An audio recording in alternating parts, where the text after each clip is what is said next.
All right, so we're back, and finally we get back to the series that I promised you guys, and that is our breakdown fight by fight of Viddal Riley, otherwise known as not the best YouTube boxer, but the best boxer on YouTube. There's a very distinct difference. Possibility of being a future world champion on our hands. He is, as the kids say across the pond in Paris, Francais, legit. I don't think that's actually how you say legit in French, but it sounded pretty cool, so. But anyway, yes, today we are breaking down Viddal Riley's third professional fight. We broke down the first two in a previous video, and apparently this one was a true test, at least at this stage, for Viddal Riley. It wasn't like he walked into the venue, grabbed a sandwich, a Coke, and some Doritos, and they better have been Cool Ranch or get the out, and then just mollywopped some random scrub and left. No, this was a legitimate test for Viddal, and he got taken into deeper waters. And while Viddal proved he knew how to swim in those deep waters, he might have felt just a little more secure if he used our sponsor for today's video,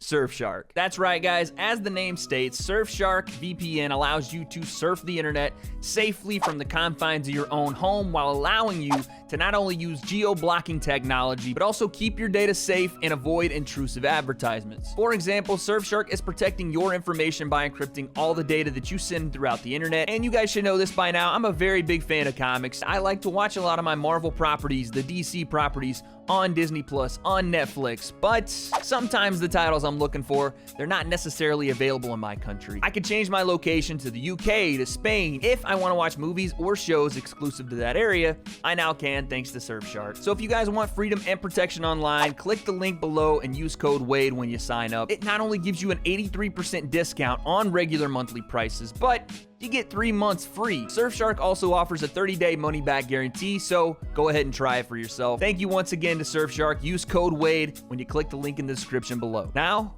let's get back to the video. He's not a YouTube boxer. He is a pro boxer that happens to do YouTube, and he's the best damn one on the platform. You already know what we got to do. Viddal Riley, his third pro boxing bout. The breakdown, let's go.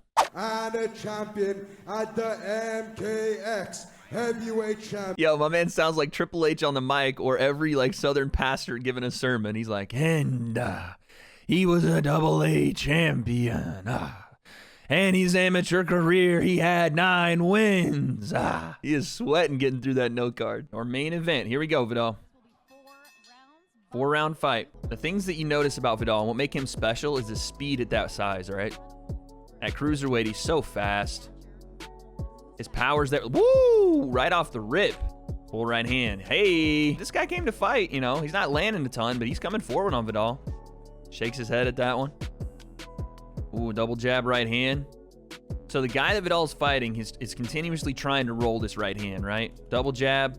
He's not getting that shoulder up quickly enough. Viddal continues to land it straight down the pipe. We talked about it. Viddal's speed is ridiculous.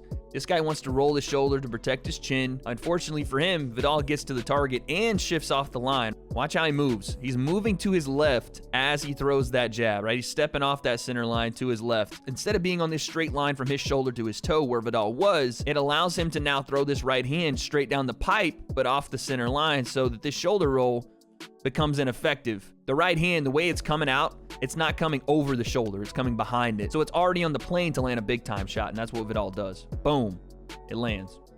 I don't know if this guy's landed on Viddal, maybe other than a couple of you know, touchy jabs. That right hand might have landed. Ooh, nice jab. That's what you don't want to see from, nice. You don't want to see Viddal get into this, right?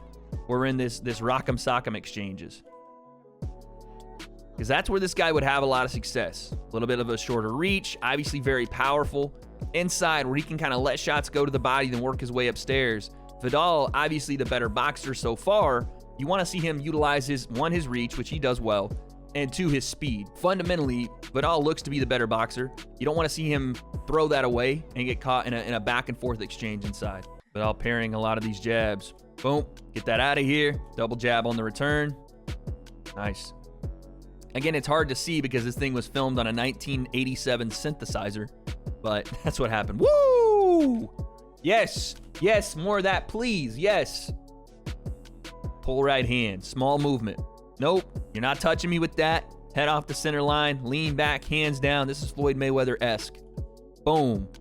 Quick return with the right hand.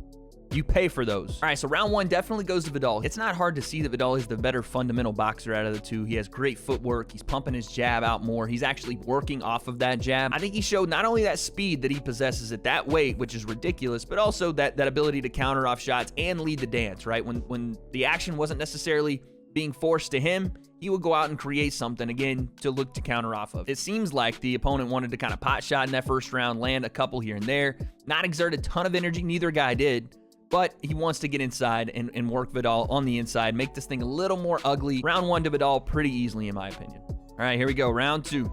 Round 2. All right, we're seeing definitely a more aggressive opponent here in the second round. Look at this jab. That one he sticks out. They both trade, but that guy gets that jab off. That lands clean. You can even see him looking to try to start walking Viddal down a little more here. The problem is when he's inching his way into range like this, it's just Viddal waiting to pull and counter with that right hand. The overexertion of this massive movement here to step into range. You see a little bit of the off balance, right? Because now you're in range, right? You're in here, but you can't leave. You've put everything behind that right hand.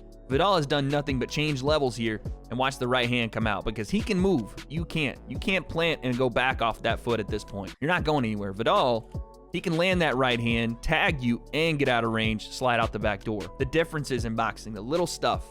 It'll win you exchanges and it'll win you fights. Again, you do see the opponent trying to walk Viddal down a bit here. Viddal looking to counter off every jab, off every right hand. Look at this. Jab to the body. Viddal wants that left hook. Bang. A lot of feints from Viddal. Hands are a little lower from him.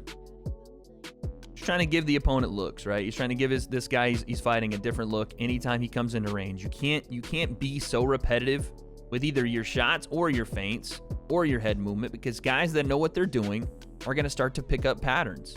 It's the same right hand we saw from Viddal a second ago off the pull, but instead of just throwing the right hand and leaving it out there, he gets caught a little bit with this jab. He follows up with the left hand of his own. Boom. That one splits the guard. That's how, again, you add on to little combinations, little nuances, something the opponent hadn't seen. He was waiting on the right hand. He didn't see the left behind it. This is a somewhat close round. I think Viddal has done a better job of landing the more impactful shots. But this is how you end a round. 10 seconds left. Look at the attack. Slips under the jab. Uppercut, right hand, left hand. It's a flurry of shots. Doesn't have to be a lot. Even that, left hook, uppercut. Doesn't have to be a lot, but it is enough to win rounds or steal rounds at the end. The last thing the judge sees needs to be impactful. It needs to show you doing something that the opponent isn't. So like I said, the second round I think goes to Viddal. I thought he landed the more impactful shots. I thought he landed more shots, especially with that flurry at the end of the round. Viddal steals it. I like that Viddal is having to try different things in this fight and to a certain extent is being pushed further than he has in his pro career. Because yeah, Viddal can go out and beat up on tomato cans, but it's when he's in there with legitimate guys or guys that can challenge him and he's still outclassing them, that's what you want to see. So round 2, yeah, it's a little closer, but I still think it does go to Viddal. Viddal fainting out. Oh, you can't take this time to relax. Nah, man, he's too quick. He's too quick for you to be doing all that. Bang! Big right hand over the top lands. Right here's an interesting little shot that Viddal throws. Now watch him lean on this lead leg. Right here. He's just kind of leaning there. Him leaning on that lead leg. He's here. And he kind of just freezes everything. And this is just to break the timing of the normal exchanges. The 1-2, the 1-2-3. When you break that and you pause everything and you stop right before you throw that shot and then come behind it, it's almost like a glitch in the system. It's tough to do because yeah, you risk getting hit when you're playing with people's timing like that. Some guys just won't respect the feint and come after you. It can cause a guy's defense to lapse for just a split second, but that is just enough time for you to land a shot through the guard. It's a very nice technique. This is him showing it to him. Look, I'm here. I'm not gonna throw, so you can pop your jab.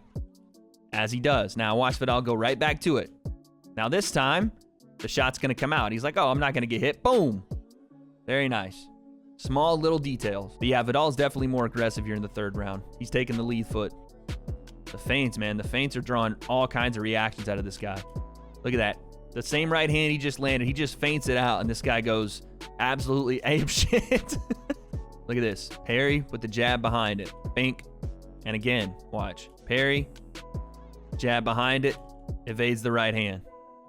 All good work, man. A lot of the feints are giving this guy some real trouble, right? Watch him even throw this jab and then look to slip out of the way of a shot behind it. He thinks this right hand's coming behind it, so he automatically turns that head. Viddal doesn't even throw it, but he knows from Viddal's continuous counter right hands that it's coming, Viddal doesn't throw at that time, but that just shows you the level of speed that Viddal has. He just pops the jab and turns the head thinking, I got to throw this thing out because I know what's coming behind it.